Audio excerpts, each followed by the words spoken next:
नागपुर में ध्वनि प्रदूषण पर्यावरण के मानकों को तोड़ चुका है। हर वर्ष इसमें 1 से 2% का इजाफा हो रहा है।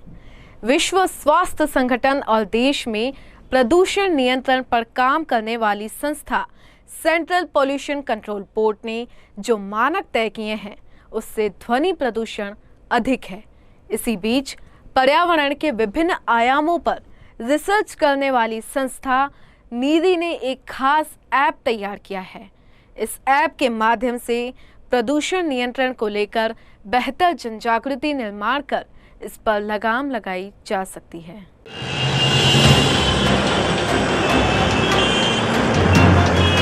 नागपुर में ध्वनि प्रदूषण का स्तर सभी मानकों को तोड़ चुका है।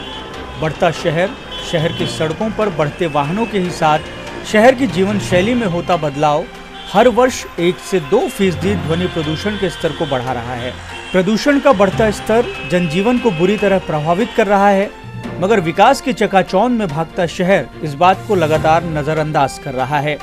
पर्यावरण पर शोध करने वाली संस्था राष्ट्रीय पर्यावरण अभियांत्रिकी अनुसंधान संस्थान नीरी का अध्ययन बताता है कि नागपुर में ध्वनि प्रदूषण का स्तर खतरे के निशान से ऊपर पहुंच चुका है। जो महानगर है अपने, जैसे दिल्ली हो गया, कलकत्ता हो गया, उसका तो ज़्यादा है, लेकिन नागपुर की भी स्थिति कुछ कम नहीं है, उससे कम है, लेकिन मानक के हिसाब से ज़्यादा ही है कि जो नॉइस पोल्यूशन है वो स्तर से ऊपर है। दुनिया भर में स्वास्थ्य को लेकर मानक तैयार करने वाली संस्था विश्व स्वास्थ्य संगठन ने ध्वनि प्रदूषण की जो रेंज इंसानों के लिए तय की है, उसके अनुसार 55 डेसिबल से अधिक ध्वनि प्रदूषण मानवीय शरीर के लिए घातक है। डेसिबल पैमाना है ध्वनि प्रदूषण को आंकने का। किसी भी शहर में ध्वनि प्रदूषण में 53% तक की हिस्सेदारी शहर का ट्रैफिक निभाता है। नागपुर में वाहनों का प्रमाण लगातार बढ़ रहा है, जिसका असर प्रदूषण पर और बाद में शहर में रहने वाले लोगों पर पड़ रहा है। मनोविकार से लेकर बीपी, शुगर, स्ट्रेस संबंधी बीमारियां जो अब आम हो चुकी हैं, इसके पीछे की मुख्य वजह ध्वनि प्रदूषण है। आप ये देखेंगे कि ध्वनि प्रदूषण सिर्फ मस्तिष्क पर नहीं, शरीर के बाकी ऑर्गन्स पे भी अफेक्ट करता है। कान हो गया, ब्रेन से संतुलन हो गया।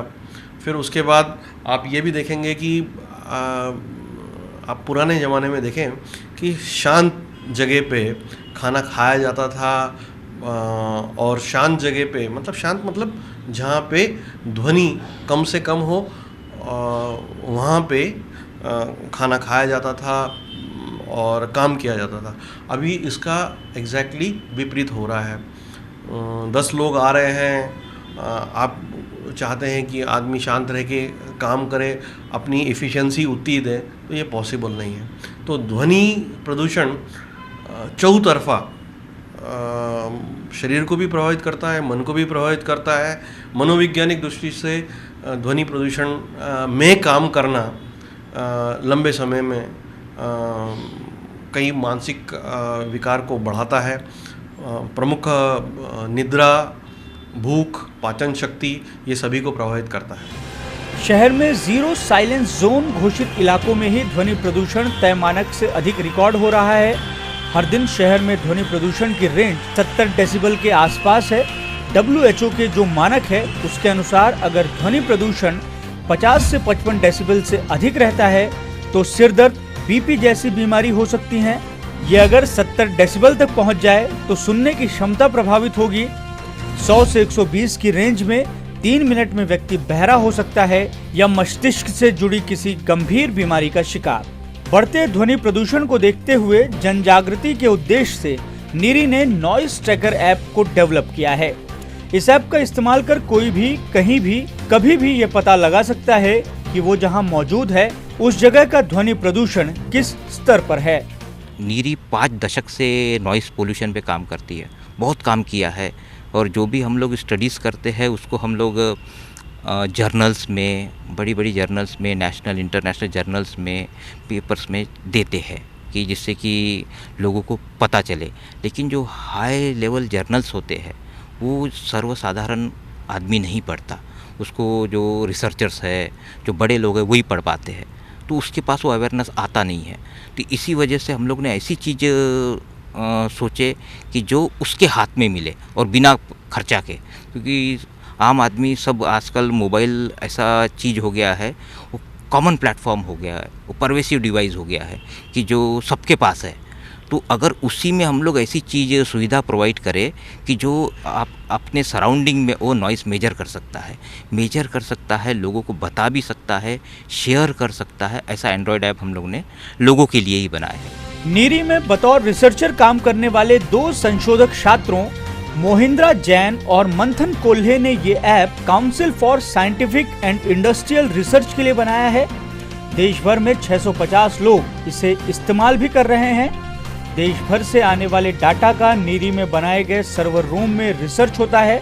इस ऐप में कुछ और नए फीचर्स को ऐड किया जा रहा है, जिसके माध्यम से लोगों को ये पता चल पाएगा कि कहाँ कितना ध्वनि प्रदूषण रहना चाहिए और कितना है।